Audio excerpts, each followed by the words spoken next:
Now that we've created this new folder of images and renamed them in sequence here inside the bridge, let's take a look at how we could take these files that we've created and then convert them into another type of file using Bridge's image processor. So let's go ahead now. We'll double click to get into our new images folder again. And here's all of these files that we just got through renaming. And what we're going to do is we're going to take these files and we're going to convert them into a different format using the image processor. So how do we do that? Well, first we have to select all of the files that we want to process. We're going to do that by using Control A to select all of these images here. Now we're going to come up here to the Tools menu again. This time we're going to choose Photoshop from the Tools menu and select Image Processor.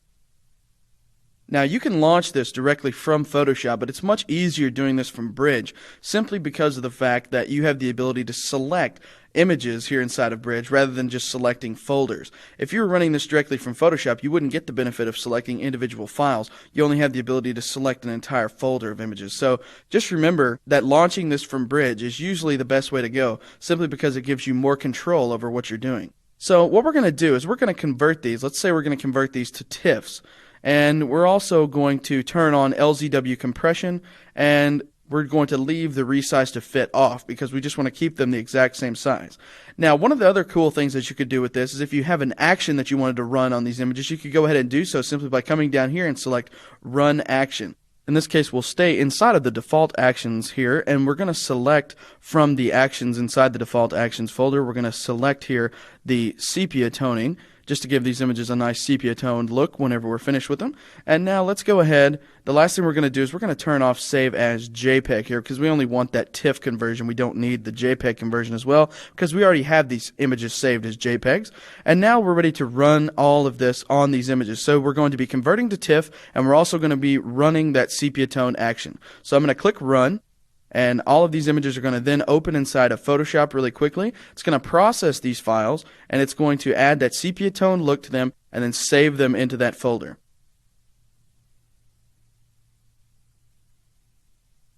So now I'm just going to Alt-Tab on the PC, Command-Tab on the Mac to get back into Adobe Bridge.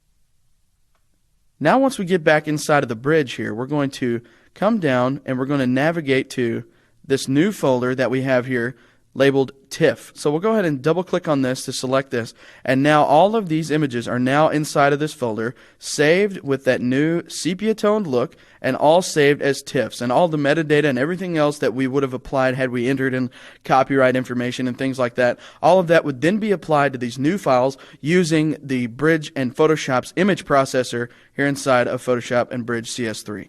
So by now we have an understanding of how to set up Bridge and use our color management settings so that we have a better view of our color perception when we're viewing files inside of the Bridge. You should also understand how to build your own workspace in Bridge, also how to analyze and group your images together, as well as sort and rate your images and add copyright and metadata as well.